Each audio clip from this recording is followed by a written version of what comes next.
Hey, what's up guys? So welcome indeed to Challenge Rift 160's guide this week, which is a Witch Doctor. This is a very challenging rift, just as a heads up.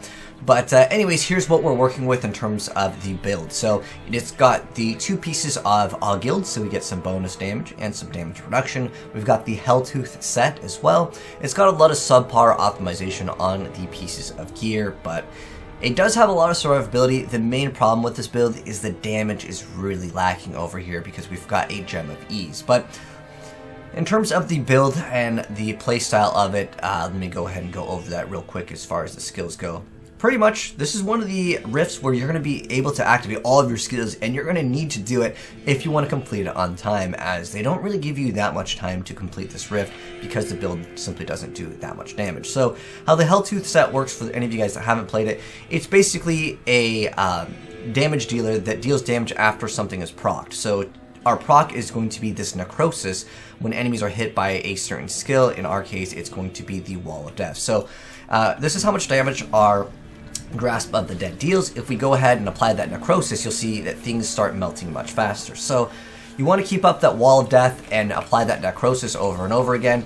And if you can, get in melee range. The reason why is because you'll have shorter cooldowns and you will do more damage with both of our passives. We're going to use basically both of these to be our damage dealers. Our Spirit Walk is going to let us ignore unit collision and kind of avoid death. And then Piranha is just to go ahead and have extra CC. You also have Horrify and Soul Harvest. Just get in melee range, activate both of them, you'll get the bonuses, which is bonus damage and more survivability with it.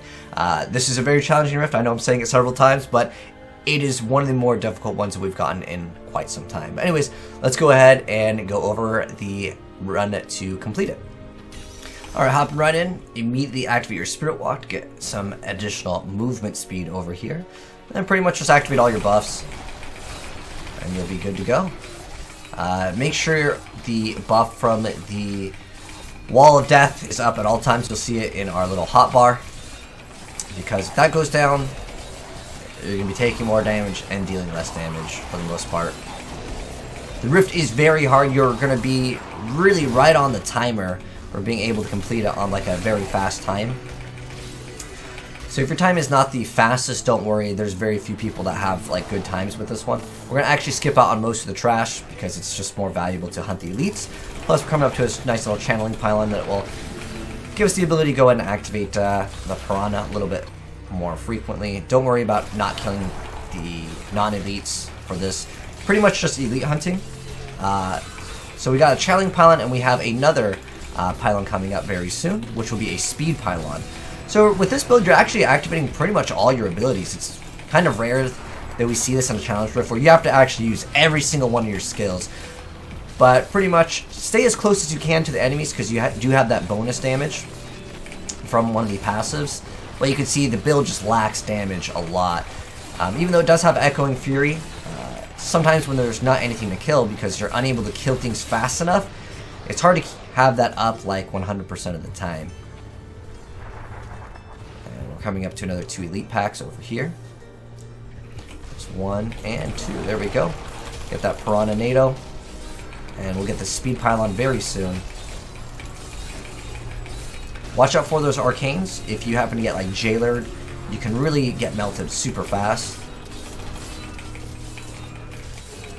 Waller Illusionist over here. Unfortunately getting pushed back.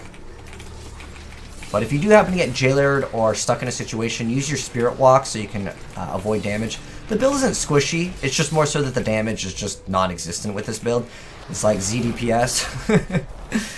But you can get it done. Just try to follow this video as much as you can, because this is one of the ones where it's like, if you don't watch a video, it might be near impossible. I know sometimes we get those rifts where it's super squishy and you just keep on dying over and over again. And usually I try to do these deathless, but this one doesn't have too much problems with that. It's mostly just the, here's the speed pylon I was talking about. Don't forget to grab that. That is definitely worth grabbing. And we're going to go ahead and go to this pocket. The first floor is basically just a straight line. Over in this floor, just kill this elite. The rest of it will be pretty much pathed out. We're going to go upwards and to the right. The reason why, if you see that I'm activating the Spirit Walk, is to ignore unit collision. And if you happen to get jailered, it really helps out.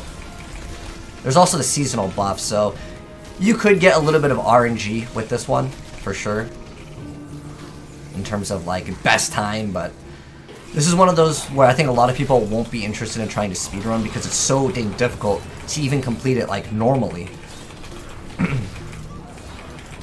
But make sure, again, all your buffs are up at all times. The cooldown's not a problem at all because it has one of the passives that's basically measure Schmitz.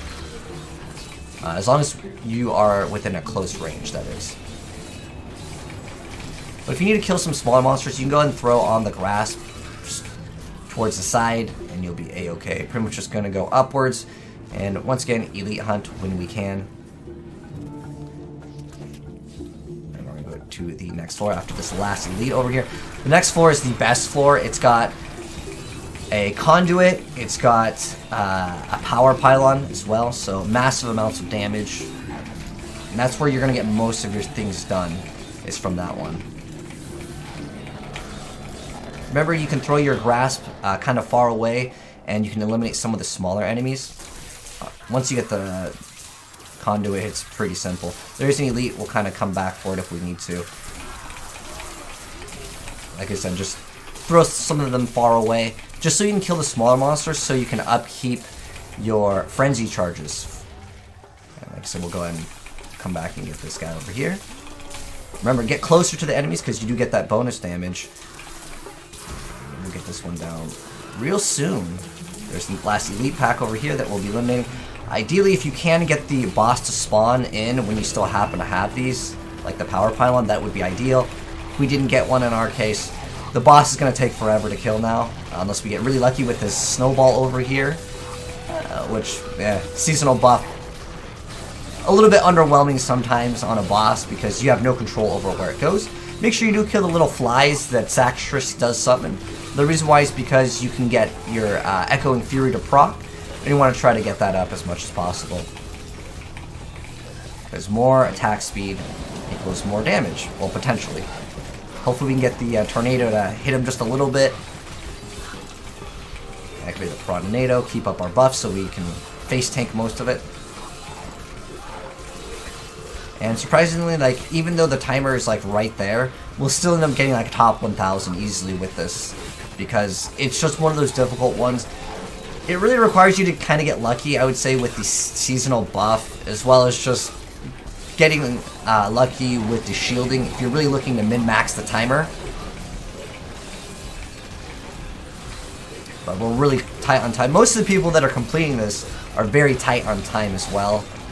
It's just one of those rifts that's very difficult. And that is how you complete it. So make sure you use all of your skills. You can only die maybe once or twice with this. And that is because it's one of those difficult ones. Let's see what we actually placed with this one. Like I said, I'm pretty sure we got top 1000. Let's go to this first. It's easier to do this. So we got a 603, and a 603 is, okay, 603 is like top 200. There we go, 294 with that. But like I said, this is one of the more challenging ones, so don't be discouraged if you die or if you fail the first couple times. It's not easy. But anyways, thanks for watching, guys. Hope you enjoyed the video. If you did, drop a like on it. And if you are new here, you want to see more Diablo builds as well as Diablo and other action RPG content, subscribe and turn on that bell and you'll see more very soon. But take care, guys, and I'll catch you in the next video. Have a good one, and I'm signing out. Peace.